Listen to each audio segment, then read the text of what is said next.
लोक संस्कृति, वीणा भजन और पारंपरिक संगीत को संजोने व प्रोत्साहित करने की अद्भुत पहल।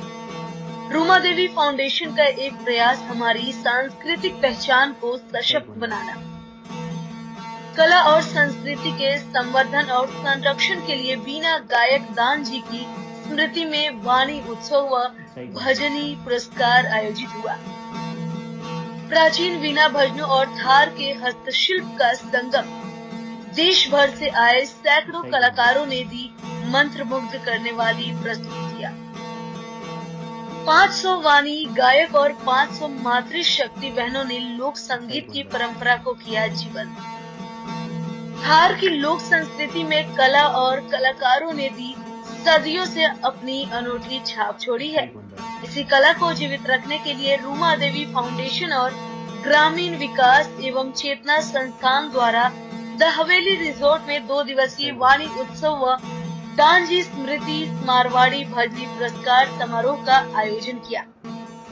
इस दौरान बता दें कि लोक कलाकारों द्वारा गाय कबीर, मीरा, रैदास, सूरदास, दादू गोरखपुरी और डूंगरीपुरी जैसे ख्याति प्राप्त वाणी लेखकों के शब्दों को अपनी आवाज में वाणियां गूंजती रही।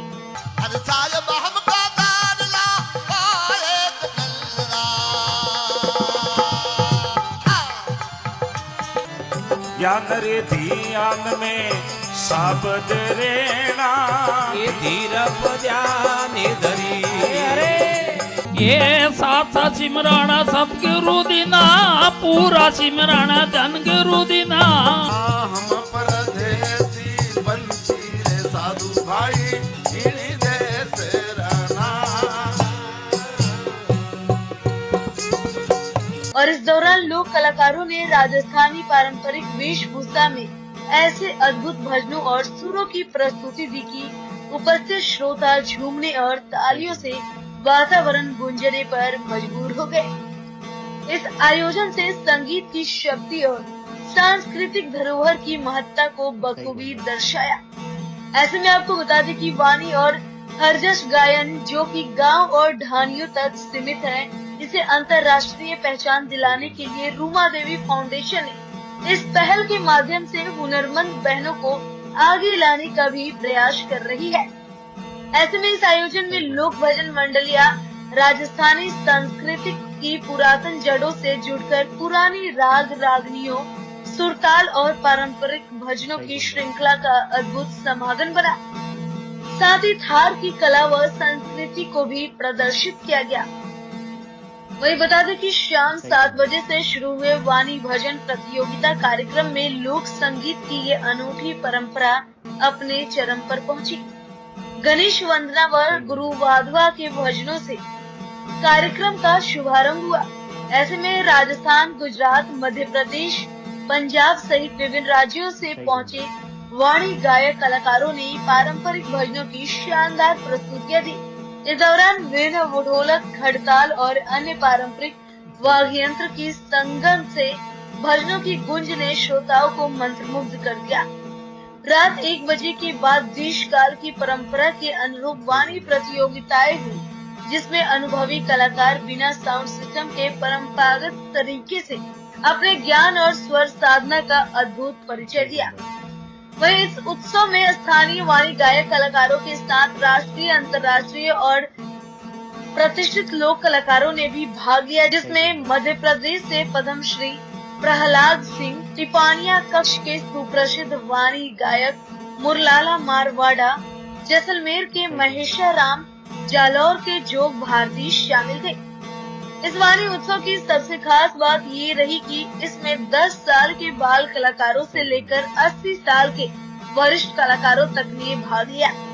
भजन प्रतियोगिता में पारंपरिक राग रागनियों, सुरताल और भजनों की श्रृंखला प्रस्तुत की गई, जिसने दर्शकों को लोक संस्कृति और भक्तिभाव से सराबोर किया। संस्थान के सचिव विक्रम सिंह बताते हैं कि मारवाड़ की वीणा भजन गायन परंपरा सदियों पुरानी है, लेकिन बदलते समय और आधुनिकता के प्रभाव के चलते ये लुप्त होने के कगार पर है।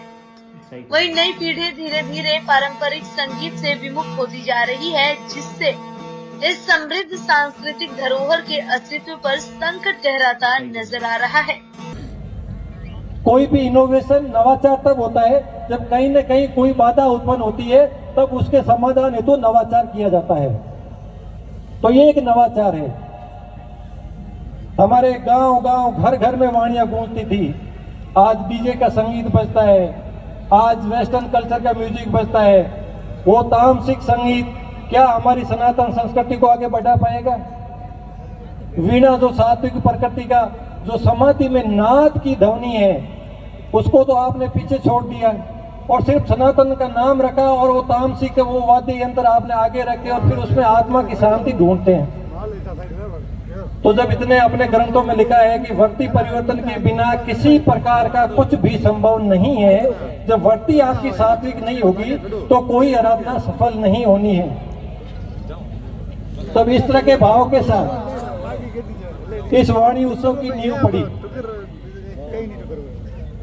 अब इसका एक छोटा सा इतिहास बताऊं कि इसकी शुरुआत कैसे हुई।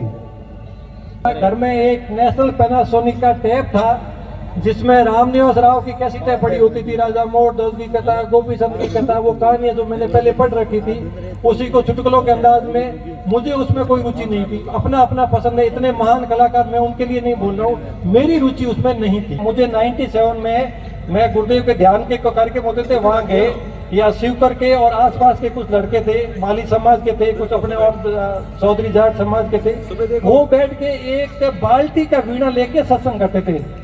बाल्टी का वीणा बनाया हुआ, और उस पे वो कहते थे, एक तो ये भजन गजानंद जी का, गोरखनाथ जी का लिखा हुआ, मैं तो शिवनु गजानंद देवा मारे वचनों का पूर्ण वाला, एक वो भजन गाते थे, और एक लिखमी जी माली का गाते थे, गुरु साहब में फेरू आपरी माला, और मारो मन वो सौंदिश डोले, नदी गिले नहीं नाड़ा, और फिर कर आवे गुरु साहब फिरू मैं आपरी माला। जब मैंने ये भजन सुने तो मुझे थोड़ा सा आभास हुआ कि इनमें मिठास तो है। तो उसके बाद में 1 साल तक मैं अलग अलग गायकों की भजन सुनने के लिए जाता था। जो मैं कैसेटें पहले फिल्मों की इकट्ठी करता था, अब मैंने भजनों की इकट्ठी करनी शुरू कर दी। उसमें मैं तोगाराम जी की कैसेट लाया, मैं दान जी की कैसेट लाया, मैं रामनिवास राव के और कैसेट लेके आया, उसके वो इंदा जी है, हनुमान जी, उनकी कैसेट लाया, चंपा मेथी की लाया, भगवान जाने वो मोहन झाला, जितने जोधपुर के आर्टिस्ट थे उस समय, UP cassette, Shri Krishna cassette, Ram Rahim cassette, Madhur cassette, Geet cassette, जो कैसेट जिस जिस दुकान लगाई उसका मैं ग्राहक बन गया।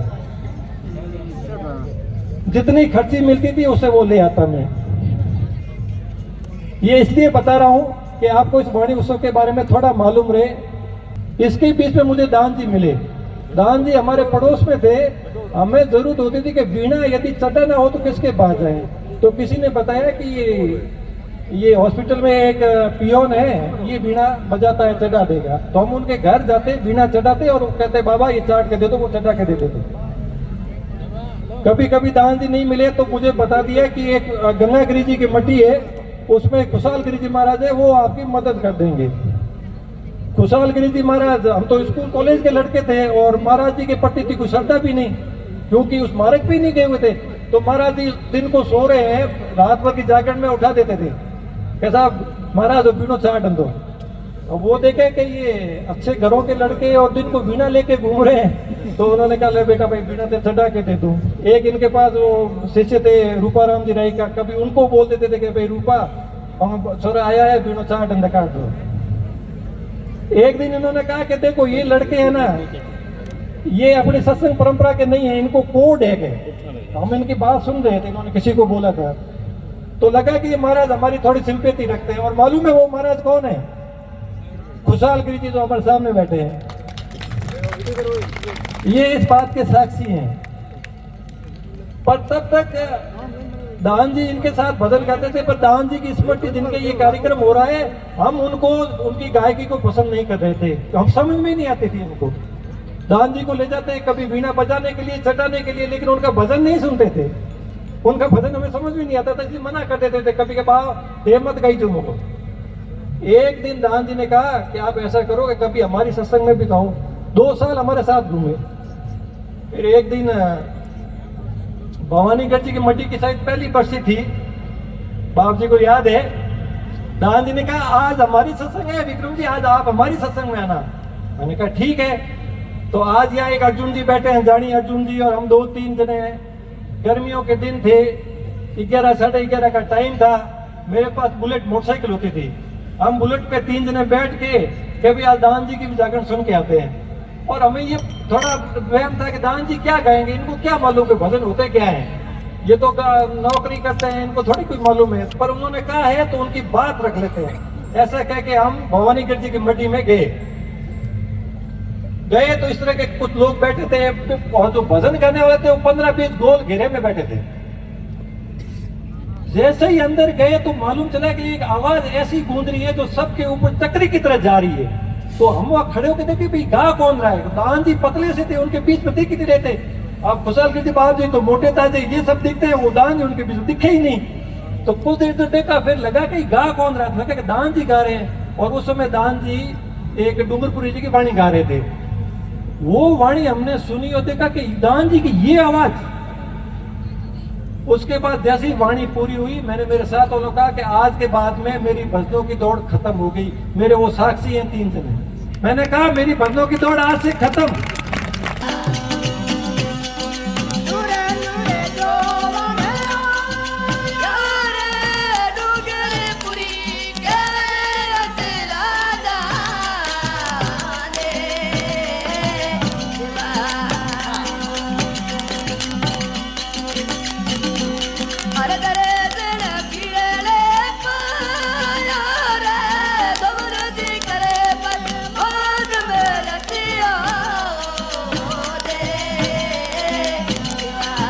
दान जी की जहां जागरण होती हम वहां जाते, बैठे रहते। मुझे कुछ न मंदिरे बजाने आते, कुछ नहीं आता। मैं रात भर बैठा रहता और करते करते ये बात उससे लेके 20 साल तक दान जी, 20-25 साल तक दान जी और हमने सत्संग की साथ में। उस समय मैं कोटा से एक कैसेट लेके आया था, जो उसमें एक भजन था, पीले अमीर से धारा गगन में झड़ी लगी। 25-30 साल पहले की बात है।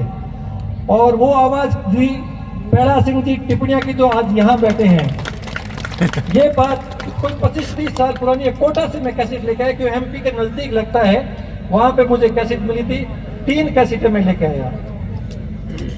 मैंने उस समय फिर वीणा पे गाने वालों की तलाश शुरू कर दी कि वीणा पे कौन कहाँ गाते हैं। फिर मैंने अभी जो कुंभाराम जी धड़ा हुए, इनकी जितनी कैसेटें थी सब लेके आया। आज मानोगे नहीं कि जो कलाकार हैं उनकी सब की एक स्क्रीनिंग मैंने कर रखी थी कि कौन गाता है, कैसे गाता है। बस मुझे उनका रिकॉर्ड मिलना चाहिए।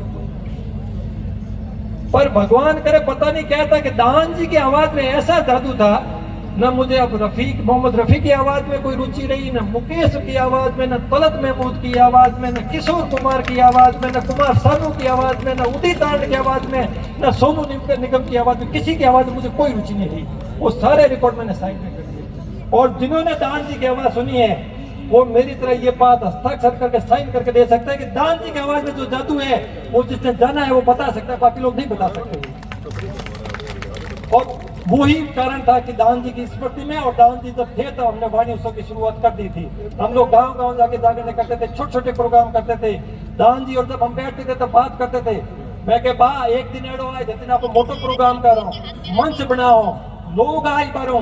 दान जी हंसता के भाई के विक्रम मेरा तो बेदी गया आप रखे, हमें तुम बूढ़ो हो गयो के, हमें देख किन ले जो मंच बात है। मैं कहना बा आपो बेटा बात करो, एक दिन होएला जाके दुनिया भड़ी होएला, मेलो लागेला बा, एन हो सके तारे जे गए बाजू और ज्यादा कदर होए, बैठड़ों कदर नहीं किया बसे कदर हो सके। ये बात का भी कई साक्षी बैठा है। और वह दान जी की स्मृति में हो सके आज जागरण हो रही है। मारो भरदे है बिनो भावुक हो रही है, क्योंकि दिन मारा और आगे पड़िया है। पीटे मोने जैकेटे में शुरुआत की आती भारती जी महाराजा मोने कोई मैंने जिक्र किया, मोने कोई मंच कौन दे तो मोने कहता छोरा थे कटे आप जागरण दे। दान जी ने कहता है कि अब दान जी कटे गाय बूढ़े हो गया। और वे दिन है और आज को दिन है। दान जी की स्मृति मुंबई में रुमाइना रंगोत्सव हुयो, वो वर्ली ऑडिटोरियम में हुयो, दुनिया इकट्ठी हुई। दान जी के दिल्ली हाट में आदि मौसम में भजन चले, कटे नहीं चले, चटे भजन समझनिया सब जगह चले। और आगे और जो को वाणी उत्सव है और आप भजनियों वास्ते जो कि परंपरा को आगे बढ़ाने को जिम्मो दान जी क्यों लियो वो भी बता दूं कि दान जी हारी उम्र पीढ़े माते भजन गया, हारी उम्र पीने माते भजन कहे आपरी राग खावो को बराबर रखियो एने कहो के भाई है कि भले ही पेटियों माते गावे हूँ मेरे पीने माते गाऊं तो मारे जकी बा परंपरा है मारे पूरे संगठन की परंपरा के बाद करीब है कि वीणे की वाणी की घर कोई है मोने बड़ी प्यारी लागे इन वास्ते दियो कार्यक्रम करो। वाणी उत्सव का मुख्य उद्देश्य भक्ति काल के पूर्व से चली आ रही इस विलुप्त होती परंपरा को सुरक्षित करना, वाणी गायकों को मंच प्रदान करना और युवा पीढ़ी को कबीर, मीरा, गोरख, डूंगरपुरी जैसे संतों के अनुभवों से परिचय करवाकर वीणा पर वाणी गायक को पुनर्जीवित करना है। और दिल में दर्द होता है कि मठों में जाते हैं तो मुझे बहुत कम एक दो जगह को मैं छोड़ दूं जो मेरे दिल के करीब है, बाकी मुझे ये परंपरा नहीं मिली मैं लिख के दे दूं साइन करके, नहीं मिली, ये हकीकत है। जबकि उनकी एक दो पीढ़ी पहले उन्हीं मठों में ये वाणियां गूंजती थी, आज नहीं गूंजती है वहां पे। ये हम लोगों का दर्द है। जब इस तरह का दर्द कहीं न कहीं कलेजे में लगता है तो उसके लिए व्यक्ति कुछ न कुछ प्रयास करता है, और जब वो अकेले नहीं कर पाता है तब इस तरह के संस्थानों के साथ मिलकर थोड़ा समूह में संगठित होकर उस प्रयास को आगे बढ़ाया जाता है। विक्रम सिंह बताते हैं कि थार के वीणा कलाकार दान सिंह राजस्थान के प्रसिद्ध वीणा भजन कलाकार थे, जिन्होंने अपने संगीत यात्रा महज 15 वर्ष की उम्र में शुरू की और लगभग 85 वर्ष तक अपने सुरों से लोगों को मंत्रमुग्ध करते रहे। उनकी वीणा से निकली धुन न केवल भक्ति और अध्यात्म से ओतप्रोत थी, बल्कि ये वीणा गायन परंपरा के जीवन प्रतीक भी थे। हरजस गायक को मिला नया मंच। बता दें कि 2 दिवसीय वाणी उत्सव के पहले दिन 500 से अधिक वाणी गायकों और 500 से अधिक मातृशक्ति बहनों ने अपने सुरों से पारंपरिक गायन कला की अनूठी छटा बिखेरी। ऐसे में विशेष रूप से हरजस गायन जो अब तक गांव, ढाणी और आंगनों तक सीमित था, पहली बार बड़े मंच पर प्रस्तुत किया गया, जिससे इस परंपरा को नए आयाम मिले। ये पहल हरजस गायन को पहचान दिलाने की दिशा में एक महत्वपूर्ण कदम है, जो कि सांस्कृतिक धरोहर के संरक्षण और प्रचार में सहायक सिद्ध होगी। वहीं डॉक्टर रूमा देवी का ये प्रयास प्राचीन कला और संस्कृति को न केवल जीवित रखने का है, बल्कि इसे नई पीढ़ी और वैश्विक मंच तक पहुंचाने का एक जरिया भी है। साथ ही ये देश के विभिन्न हिस्सों के सांस्कृतिक एकता का प्रतीक भी है।